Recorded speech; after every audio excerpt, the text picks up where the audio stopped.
Yes, so starting with control structures. Control मतलब basically decide होता है कि जो भी इंस्ट्रक्शंस या जो भी हम स्टेप्स लिखते हैं प्रोग्रामिंग का, वो एग्जीक्यूट कैसे होगा, कौन से मैनर में होगा, लाइक कौन सा फर्स्ट एग्जीक्यूट होगा, कौन सा सेकेंड होगा, and so on.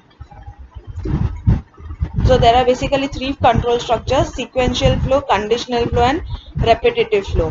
Sequential flow को we also call as sequential logic, conditional को selection, and repetitive को iteration logic भी बोलते हैं। Let us see this one by one. अभी sequential flow, now sequential का मतलब सबको पता है, that is one by one after another. So ऐसा instructions which is like carried out or say executed sequentially, that is first statement, फिर second statement, third statement and so on, इसे बोलते हैं sequential flow। इसमें बीच में कहीं से भी jump करके या temporarily terminate करके एग्जीक्यूट करने की जरूरत नहीं पड़ती है। So when you follow the steps in the order given, that is your sequential flow. Next is conditional flow. Conditional flow मतलब based on some condition you decide whether to go on the first path और to go on the second path. जब भी condition आता है where we say let if X is less than Y, if a plus B is equals to C, ऐसा जब भी हम condition put up करते हैं, so there are always like more than one path or say more than one instructions to execute, but at a time you can take only one based on whether that condition is true or false. So let's see first single alternative कि यहाँ पे आपने कोई condition रखी है, अगर ये condition true है then it will execute module A, अगर ये कंडीशन फॉल्स है तो it will directly go to the next statement of module A. Let's say यहाँ पे सपोज स्टेटमेंट एक्स है, okay, let's say we have a statement x over here. So if this condition is true, so in that case what will happen, पहले module A execute होगा फिर statement x पे जाएगा। अगर ये condition false हुआ सो ये पहले क्या करेगा, डायरेक्टली x पे जाएगा over here. So see, if you see every condition has two paths, yes or no, or you can also write true or false. So based on whether the condition is true or false, it will select one of the paths for execution. Where the statement x is mandatory, यानी वो तो execute होगा ही। फर्क क्या पड़ेगा, condition true है तो इसके बाद एग्जीक्यूट होगा, कंडीशन फॉल्स है तो डायरेक्टली पहले स्टेटमेंट एक्स एग्जीक्यूट होगा। So this was single alternative. Now we have double alternative, जैसा if this is the condition, अगर ट्रू है तो ये एग्जीक्यूट करो, उसके बाद यहाँ पे स्टेटमेंट एक्स एग्जीक्यूट करना। If this condition is false then execute module B and then execute statement X. यहाँ पे ऊपर कैसा था, सिर्फ एक ही ऑप्शन था, एक ही ऑल्टरनेटिव था for condition to be true, then we use to jump to statement X. यहाँ पे क्या है, अगर कंडीशन ट्रू है fine, then go to module A, false है then go to module B, and then अगर ट्रू है मॉड्यूल ए के पास जाते हो, उसके बाद सीधा एक्स के पास जाओगे, ये स्किप हो जाएगा। फॉल्स है यानी कंडीशन नो में है तो मॉड्यूल बी एग्जीक्यूट होगा, एक्स के पास जाएगा। यानी at any given point of time इधर येस वाला पार्ट और नो वाला पार्ट एग्जीक्यूट होगा, दोनों एक साथ कभी भी एग्जीक्यूट नहीं होता है। सो ऐसा you can have multiple alternatives, like if condition is yes module A, no then module B, no then module C, and so on. So that was conditional flow. Next is repetitive flow. Repetitive flow मतलब based on some condition you want few steps to execute again and again. For example, let's say यहाँ पे दिया हुआ है k tends to r if k is greater than s. अगर ये condition true है then directly go to statement x over here.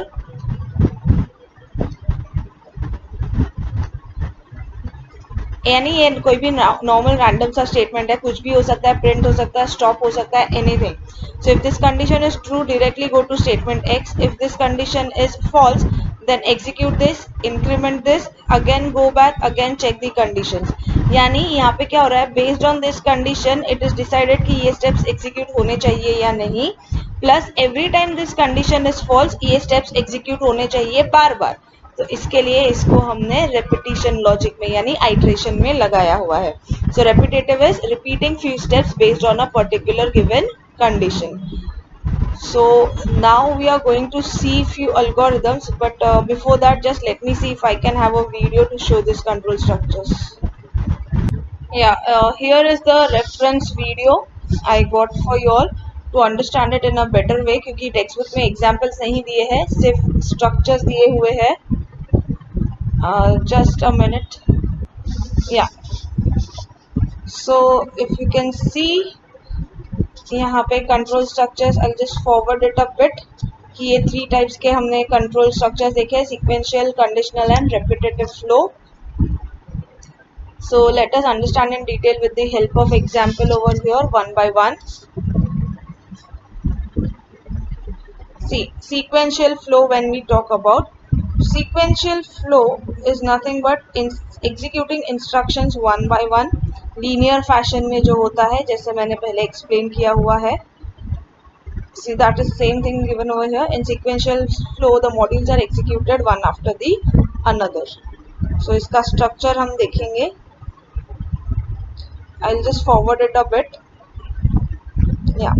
So each module is a set of steps. यानी अगर आपने देखा module A, module B, module C. So over here when you say module A, module B, module C का मतलब अलग अलग programme नहीं होता, एक ही प्रोग्रामिंग के कुछ स्टेप्स होते हैं. Let's say first step, second step, third step and so on. But ये sequentially one after the other ही एग्जीक्यूट होंगे. So that is all about sequential flow. इसका एग्जाम्पल ले सकते हो कि यार एक्सेप्टिंग 2 नंबर्स, फिर आपने उसको मल्टीप्लाई किया, फिर आपने उसका रिजल्ट डिस्प्ले किया. तो ये सब जो स्टेप्स है वो सीक्वेंशियली ही जाएगा. देखो जैसे यहाँ पे इसने एडिशन ऑफ 2 नंबर्स दिया हुआ है. अभी ओके जस्ट या अभी ये सब जो है वो सीक्वेंशियल फ्लो में क्यों जाता है. जैसे मैंने मल्टीप्लिकेशन के लिए बोला, यहाँ पे yes given the example for addition of 2 numbers.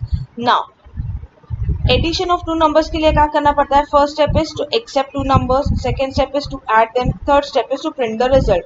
अब इसमें से कोई भी स्टेप बीच में स्किप करके या डायरेक्टली किसी और स्टेप के ऊपर जंप करके कोई मतलब नहीं है, कोई फायदा नहीं है. इसके लिए इसका लीनियर एग्जीक्यूशन होना बहुत जरूरी है. So such example falls under sequential flow. Similarly for area of circle, average of 3 numbers, average के लिए भी क्या करोगे, 3 नंबर एक्सेप्ट करोगे, एवरेज निकालोगे और रिजल्ट डिस्प्ले करोगे. तो कुछ टास्क ऐसे होते हैं which in general when you say like उनका सीक्वेंशियल ही एग्जीक्यूशन पॉसिबल होता है. So those come under sequential flow. Sorry for this. Yeah so this comes under linear fashion or say linear execution manner. Next we study what is conditional flow. Okay, so let us see what explanation or example is given over here. I'll send you the original video as well over here for references, even the introduction part and the conditional or say control structures part. Okay, see, it says in conditional flow one or the other module is selected depending upon a condition. यानी क्या condition होगा उसके basis पे होगा. For example single alternative मतलब जैसे हमने पहले ही देखा था, if condition then module A end of if structure. यानी अगर कंडीशन ट्रू है तो अपने पास एक ही ऑल्टरनेटिव है, अगर कंडीशन फॉल्स है तो सीधा लूप के बाहर आ जाना है या वो प्रोग्राम खत्म करना है. तो इसका फ्लो चार्ट हम देखेंगे कि इसका फ्लो चार्ट कैसे होगा. सिंपल इफ मतलब सिर्फ एक ही इफ कंडीशन है और उसका सिर्फ एक ही ऑल्टरनेटिव है.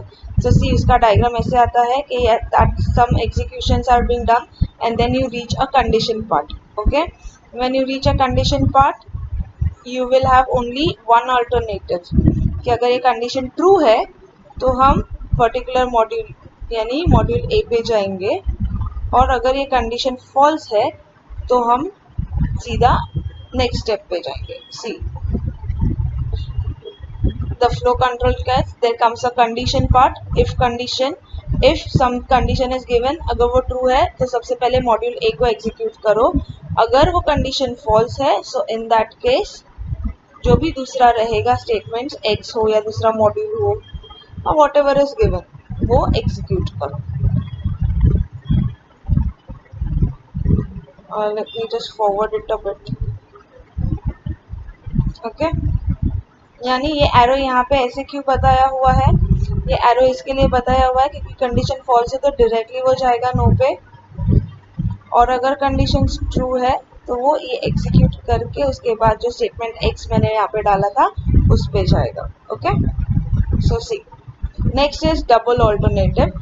डबल ऑल्टरनेटिव में क्या होता है, सिंगल में क्या है, इफ